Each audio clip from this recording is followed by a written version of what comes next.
Hello everyone, आज फिर से लेके आए हैं उपभोक्ता संतुलन एवं मांग चैप्टर 2, जो कि एग्ज़ाम 2023 में जो कि 2023 के एग्ज़ाम के लिए काफ़ी इम्पोर्टेंट है, जो कि कभी कभी पूछा गया। तो आज हम बताने वाले हैं चैप्टर 2 का ऑब्जेक्टिव क्वेश्चंस।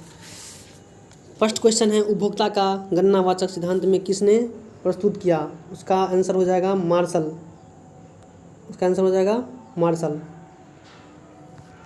दो नंबर क्वेश्चन है, जब कुल उपयोगिता अधिकतम होती हैं तो सीमांत उपयोगिता होती है। इसका आंसर हो जाएगा शून्य हो जाती है। जब कुल उपयोगिता अधिकतम होती है तो सीमांत उपयोगिता शून्य हो जाती है। तीसरा क्वेश्चन है, उदासीनता वक्र होता है। मूल बिंदु की ओर नतोदर होती है। इसका आंसर हो जाएगा ए, जो कि 18 और 21 में पूछा गया है। क्वेश्चन 2 भी पूछा गया है, 18, 20 और 21 में पूछा गया है। क्वेश्चन 2 भी 18 और 20, 21 में तीनों पूछा गया है। और क्वेश्चन 1 भी पूछा गया है, वो भी 21 में। किसी वस्तु में मानवीय आवश्यकताओं की पूर्ति की क्षमता को कहते हैं। इसका आंसर हो जाएगा सी। 5 नंबर क्वेश्चन है, ह्रासमान विस्थापन दर में होती हैं, जो कि बिहार बोर्ड में कॉमर्स में पूछा गया है 18 और 21 में। इसका आंसर हो जाएगा डी। ए और बी दोनों हो जाएगा, जो कि वस्तु 1 की अधिक मात्रा और वस्तु 2 की कम मात्रा। अब 6 नंबर क्वेश्चन है, मांग में कौन सा तत्व निहित होना आवश्यक है, जो कि 2021 में पूछा गया है बिहार बोर्ड में। इसका आंसर हो जाएगा डी, उपयुक्त सभी। वस्तु की इच्छा, एक निश्चित मूल्य और साधन व्यय करने की तत्परता, यानी उपयुक्त सभी। डी इसका आंसर सही उत्तर है। किस प्रकार की वस्तुओं के मूल्य में कमी होने पर मांग में वृद्धि नहीं होती है? क्या है इस क्वेश्चन में है, किस प्रकार की वस्तुओं के मूल्य में कमी होने पर मांग की वृद्धि नहीं होती है, जो बिहार बोर्ड ने फिर से पूछा गया है, 19 और 21 में पूछा गया है। इसका आंसर है अनिवार्य वस्तु। इसका आंसर हो जाएगा अनिवार्य वस्तु। 8 नंबर क्वेश्चन है, ऐसी वस्तुएं जिनका एक दूसरे के बदले प्रयोग किया जाता है कहलाती हैं। यही पूछा गया 16 और 21 में पूछा गया बिहार बोर्ड से। इसका आंसर हो जाएगा स्थानापन्न वस्तुएं। इसका आंसर हो जाएगा।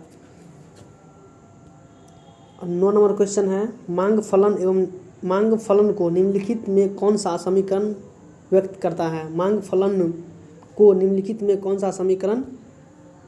करता है? इसका आंसर हो जाएगा सी। 10 नंबर क्वेश्चन को, मांग की कमी को निम्नलिखित में कौन से कारण निम्नलिखित में कौन से कारण है?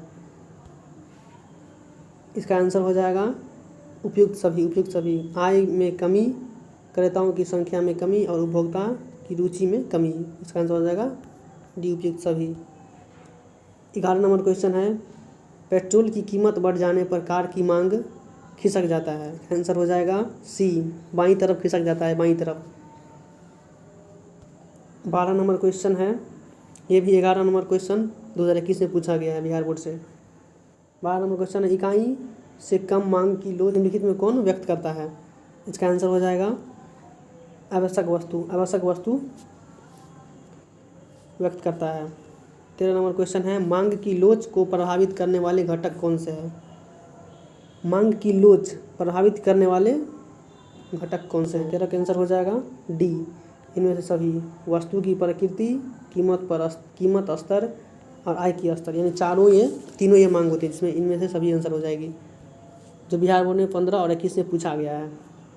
अरे 14 नंबर क्वेश्चन है, मांग की कीमत लोच की अभिप्राय है, जो फिर से पूछा गया है, 21 में पूछा गया क्वेश्चन है। इसका आंसर हो जाएगा मांग की कीमत लोच की अभिप्राय है।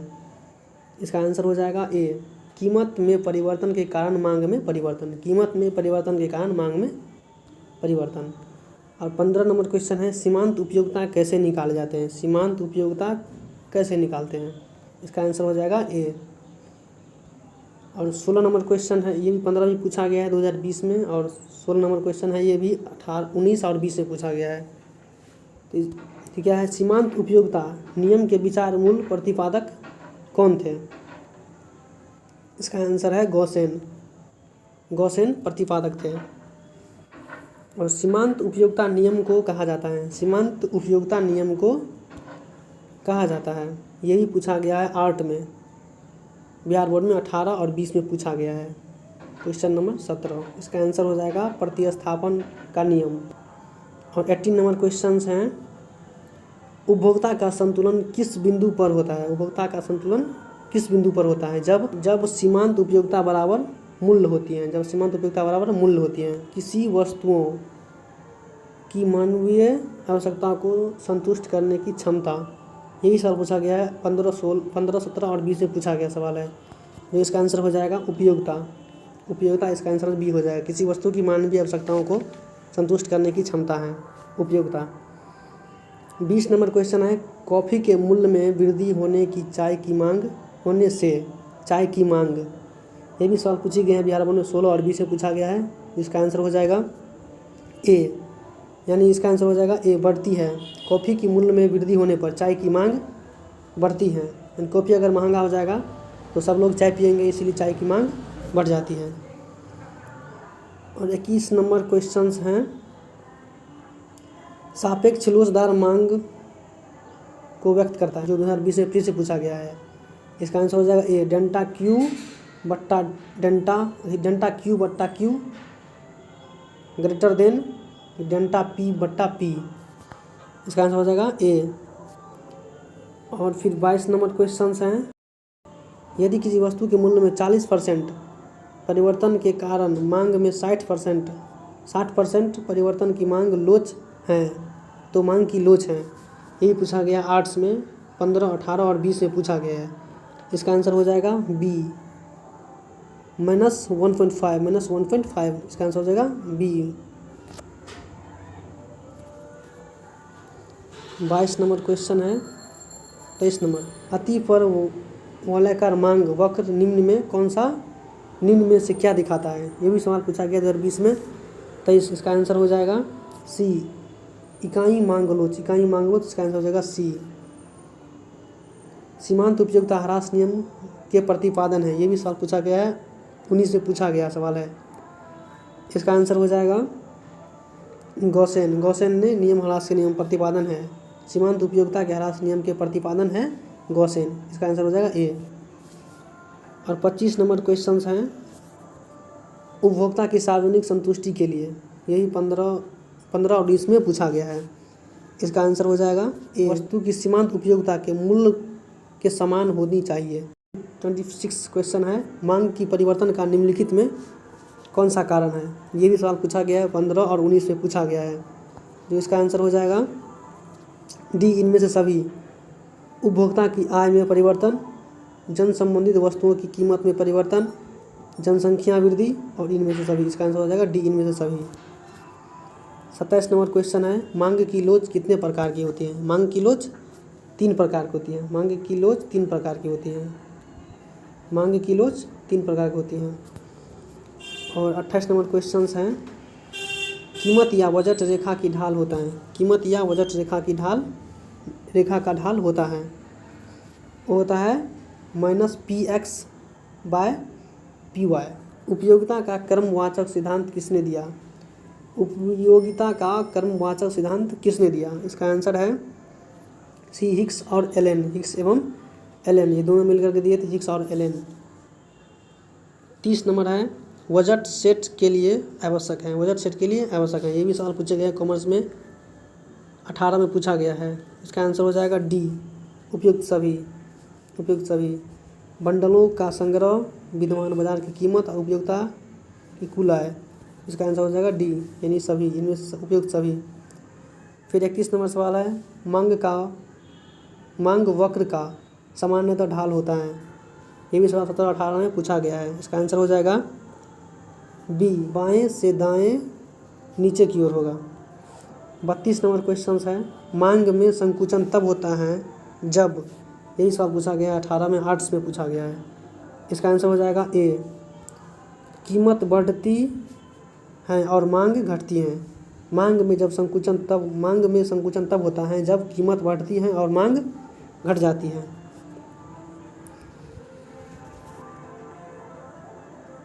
और ये 33 नंबर क्वेश्चन है, मांग की लोच मांग की लोच मापने के लिए प्रतिपादित किसने किया? 33 का आंसर हो जाएगा बी, फ्लक्स ने किया। फ्लक्स ने किया, इसका आंसर हो जाएगा फ्लक्स ने किया। उसके बाद 34 नंबर क्वेश्चन है विलासिता वस्तुओं की मांग। इसका आंसर हो जाएगा सी, अत्यधिक लोचदार होती हैं। 35 नंबर क्वेश्चन है उपयोगिता का संबंध होता है। इसका होता है इनमें से सभी। नैतिकता से होता है, लाभदायकता से होता है, मानव की आवश्यकता पूर्ति से होता है, और डी इसका आंसर हो जाएगा डी। तटस्थता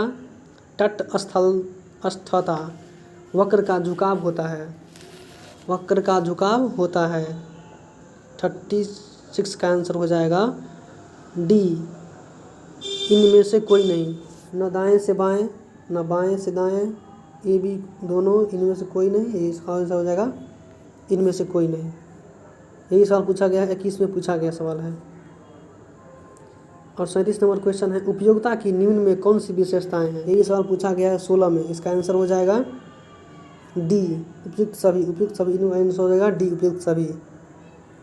38 नंबर क्वेश्चन है निम्नलिखित में से किसके परिवर्तन से मांग में परिवर्तन नहीं होता है? ये भी सवाल 15 और 17 में पूछा गया है। इसका आंसर हो जाएगा डी, इनमें से कोई नहीं। जैसे मूल्य में परिवर्तन, आय में परिवर्तन, रुचि तथा फैशन में परिवर्तन, यानी ये तीनों का क्वेश्चन आंसर नहीं है। इसमें से निकाला जाएगा डी, इनमें से कोई नहीं। 39 में है मूल्य वृद्धि से विभिन्न वस्तुओं की मांग बढ़ जाती है। इसका आंसर हो जाएगा बढ़ जाती है। मूल्य में वृद्धि से, यदि मूल्य में वृद्धि हो जाएगी तो विभिन्न वस्तुओं की मांग बढ़ जाएगी। किसी सामान्य वस्तुओं की मांग वक्र ढाल होती है। इसका आंसर हो जाएगा ऋणात्मक। किस सामान्य वस्तुओं की मांग वक्र की ढाल होती है? ऋणात्मक। यही 15 में पूछा गया है आर्ट्स में। 41 में सवाल है आय बढ़ने पर उपभोक्ता किन वस्तुओं की मांग घटा देते हैं? आय बढ़ने पर उपभोक्ता किन वस्तुओं की मांग घटा देते हैं? विभिन्न वस्तुओं की मांग जब सीमांत उपयोगिता ऋणात्मक होती है तब कुल उपयोगिता ये भी सवाल 15 में पूछा गया है आर्ट्स में। इसका आंसर हो जाएगा घटने लगती हैं। जब सीमांत उपयोगिता ऋणात्मक होती है तब कुल उपयोगिता घटने लगती है। इसका आंसर हो जाएगा बी, घटने लगती है। 43 में सीमांत उपयोगिता निम्न में अनुसार उपभोक्ता के संतुलन शर्त हैं। ये भी 15 में पूछा गया है, आर्ट्स में पूछा गया है। इसका आंसर हो जाएगा सी। इसका आंसर क्या हो जाएगा? ए और बी दोनों। और मार्शल के अनुसार किसी वस्तु का उपयोगिता को, ये भी सवाल 15 में पूछा गया है। इसका आंसर हो जाएगा डी, ए और सी दोनों हो जाएगा। मुद्रा में मापा जा सकता है और ऋणात्मक रूप में मापा जा सकता है। मुद्रा और ऋणात्मक रूप में मापा जा सकता है। इसका आंसर हो जाएगा डी, इनमें से ए और सी दोनों।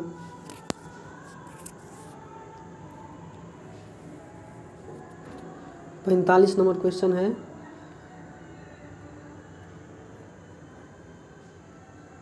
एक वस्तु की मांग वक्र डी से खिसककर डी हो जाती है, यानी कैपिटल डी से होकर के स्मॉल डी हो जाती है। ये भी सवाल पूछी गई है CBSE में 2015 में पूछी गई। ये फिगर है, इसे आप लोग समझ सकते हैं। इसका आंसर हो जाएगा सी। इसका आंसर हो जाएगा प्रतिस्थापन वस्तु की कीमत में बढ़ना हो सकता है। आवश्यक वस्तु की मांग की लोच होती है। इसका आंसर हो जाएगा 46 है। इसका आंसर हो जाएगा ए, शून्य हो जाती हैं। आवश्यक वस्तु की मांग की लोच होती है, शून्य हो जाती है। इसका मांग की लोच शून्य हो जाती है। एक ऋजु रेखी मध्य वस्तुओं पर मांग की लोच BSc कॉमर्स, या फिर ये मतलब बिहार बोर्ड से कॉमर्स में पूछी गई 2015 में। इसका आंसर हो जाएगा बी, इकाई होती है, इकाई होगी। इसका आंसर हो जाएगा बी, इकाई होगी। 48 में है निम्न में कौन सा कथन सही है? 48 का आंसर हो जाएगा डी, उपयुक्त सभी, यानी सब कथन इसमें सही है। 49 में है उपभोक्ता व्यवहार का अध्ययन किया जाता है। इसका आंसर हो जाएगा सूक्ष्म अर्थशास्त्र से। गॉसेन का प्रथम नियम निम्न में कौन सा है? गॉसेन का प्रथम नियम निम्न में से कौन सा है? 50 का आंसर उपयोगिता ह्रास नियम निम्न में कौन सा कथन सही है? 51 का आंसर हो जाएगा डी। इसका आंसर हो जाएगा डी, उपयुक्त सभी। 52 नंबर क्वेश्चन हैं। उपयोगिता की माप की जा सकती है। उपयोगिता की माप की जा सकती हैं। उपयोगिता की माप मुद्रा के द्वारा की जा सकती है। उपयोगिता की माप मुद्रा के द्वारा की जा सकती है। 53 नंबर क्वेश्चन है। एक वस्तु की सभी इकाइयों से प्राप्त होने वाली उपयोगिता के योग को क्या कहते हैं? इसका आंसर हो जाएगा बी, कुल उपयोगिता कहते हैं। इसका आंसर हो जाएगा बी, कुल उपयोगिता कहते हैं। 54 नंबर क्वेश्चन है। अर्थशास्त्र में उपयोगिता का आशय है। अर्थशास्त्र में उपयोगिता का आशय है। 54 का हो जाएगा ए, किसी वस्तु की आवश्यकता पूर्ति करने के लिए शक्ति। तटस्थता वक्र का झुकाव रहता है। तटस्थता वक्र का झुकाव रहता है। इसका आंसर हो जाएगा बी, घटता हुआ झुकाव रहता है। 56 में है। वस्तु की हर अगली इकाई से प्रयोग से सीमांत उपयोगिता 56, इसका आंसर हो जाएगा ए, घटती है। और 57 क्वेश्चन है। तटस्थता वक्र विश्लेषण में दो वस्तुओं के बीच विनिमय का अनुपात दर्शाती है। विनिमय का अनुपात दर्शाती है। 57 का आंसर हो जाएगा ए, कीमत रेखा। 58 में है। मांग को प्रभावित करने वाले तत्व निम्नलिखित में कौन से है? मांग को प्रभावित करने वाले तत्व निम्नलिखित में कौन से हैं? यह है उपयुक्त सभी। कीमत, आय में परिवर्तन और उपभोक्ता की रुचि। मांग का नियम है। इसका आंसर हो जाएगा, इसका आंसर ये भी हो जाएगा, ये भी लगा है पहले से। ये गुणात्मक कथन हो जाएगा। जब वस्तु की कीमत का परिवर्तन वाय वस्तु की मांग प्रभावित करता है तब यह मांग कहलाती है। 60, इसका आंसर हो जाएगा डी, ये सभी। ये भी हो जाएगा, ये भी हो जाएगा और ये भी, यानी इनमें से सभी। मांग की कीमत ये हो जाएगी, आय की मांग होगी और तिरछी मांग भी हो जाएगी। 61 नंबर क्वेश्चन है। सामान्य वस्तु के लिए मांग का नियम वस्तु की कीमत एवं वस्तु की मांग के बीच व्यक्त करता है। इसका आंसर हो जाएगा सी, विपरीत संबंध को। 62 निम्नलिखित में कौन सी वस्तुएं पूरक वस्तु? इसका आंसर हो जाएगा चाय एवं कॉफ़ी। 62 में है। 63 में है। मांग में विस्तार के कारण है। मांग में विस्तार का कारण है। इसका आंसर हो जाएगा बी, दी हुई वस्तु की कीमत गिर जाना। 64 में है। मांग की लोच मात्रात्मक कथन होती है। मांग की लोच को मापने का सूत्र निम्नलिखित में कौन सा है? अब देखिए, मांग की लोच को मापने के लिए मापने का सूत्र निम्नलिखित में कौन है? इसका आंसर हो जाएगा ए, मांग की मात्रा में अनुपातिक परिवर्तन बट्टा कीमत में अनुपातिक परिवर्तन। इसका आंसर हो जाएगा ए। और इसके बाद है 66 नंबर क्वेश्चन, जो कि चित्र के द्वारा दर्शाया गया है। निम्न में चित्र को प्रदर्शित करता है। हम देखने में चित्र को प्रदर्शित करता है। ये कीमत हो गया 0 अक्ष और वाई, और ये मांग हो गई ओ और एक्स। इसका आंसर हो जाएगा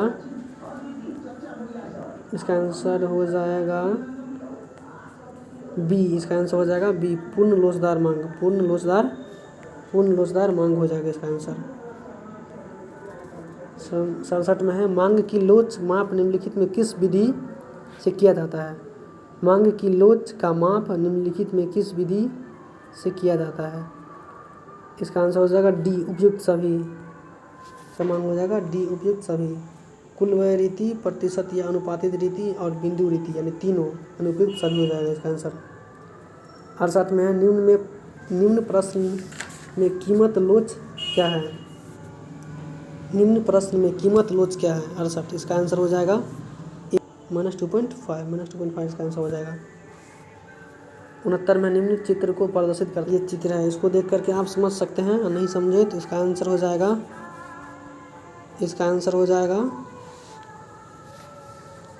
पूर्ण बेरोजगार मांग। और 70 नंबर लास्ट क्वेश्चन है आपका, वो भी 70 में पूछा गया है। विभिन्न वस्तुओं के लिए कीमत मांग की लोच होती है।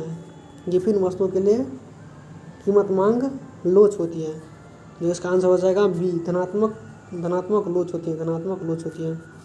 तो आज का वीडियो यहीं तक है। तो आज के लिए यहीं तक है। जय हिंद, जय भारत। वीडियो अच्छा लगा होगा तो लाइक, चैनल सब्सक्राइब कर दीजिएगा।